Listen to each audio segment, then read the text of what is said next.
జై సీతారాం. నేడు మన దశకం 30 మెవతన అనుభవించుతా. భగవాన్ ఒక వట్టు రూపంగా కుట్టిహ డ్వార్ఫ్ ఉండిందని అతని పేరు వామన అని. ఇది కూడా కారణ పేరు వామన అని. యాక్చువల్లీ ఇతనోட పేరు చూసంటే ఉపేంద్రన్.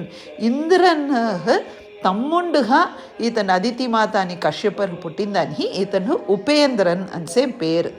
ఇవాళ మనోட వామన భగవాన్ ఇట్ట బలి చక్రవర్తియోడ ఆ యజ్ఞశాల రోగుల దూరేపడేని అతను కుట్టిగా ఉన్నాలో అతనోட తేజస్ని అతనోడ అలహన చూసి అందరూ మోహించిపోతున్నారు అనే దాంతోనే నిన్న మనం చూసాము.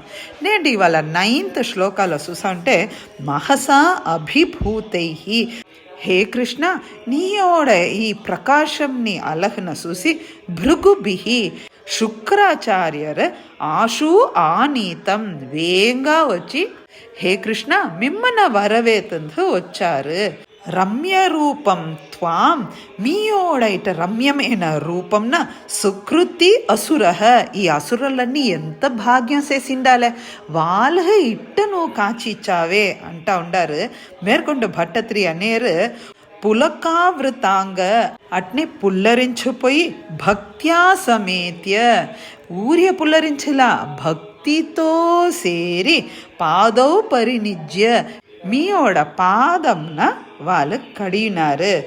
తత్తోయం ఆ నీళ్ళ మూర్ధని అన్వధృత తనోడ తలలో అందరు తొలుచున్నారు. భట్టత్రి ఇక్కడ చెప్పారు తీర్థం అనేరు ఈ నీళ్ళ. ఆహా ఎట్టివింటి పునిదత్లో పునిదమాన తీర్థం అది అంటే సాక్షాత్ ఈ పాదంలో ఉండే ఇంకా గంగే రాహుయ్యారు దానిహే మెన్షన్ చేశారు భట్టత్రి ఇక్కడ. ఈ తీర్థమోడ మహిమనే కంటిన్యూ చేశారు 10th శ్లోకాలోని చెప్పారు.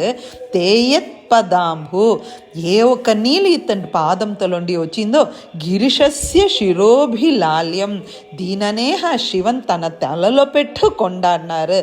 ఎంత భాగ్యం ఎంత భాగ్యం ఈ బలి చక్రవర్తి అంటని తన ఫర్దర్ అనేరు దితిజహ అపి ఇట దితియోడ కులంలో అదావుడు అసుర కులంలో పుట్టినాలో ఎట్ట బలి ఇటొకటి తౌలింది అనిసి ఆశ్చర్యం పడుతూ ఉండిన భట్టత్రి 3 రీజన్స్ చెప్పారు.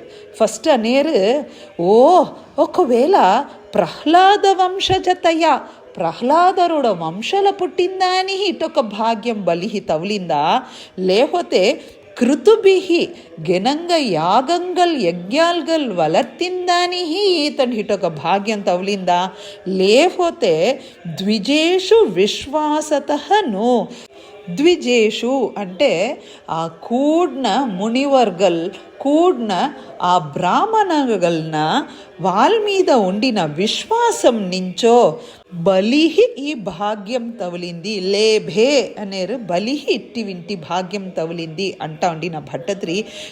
హే విభో గురుపురాలయ, హే గురువాయూరప్ప సహత్వం నన్నని పాలయేతాహ నన్నని రక్షించండా అంటాని మన దశకం 30 కంప్లీట్ అవుతుంది.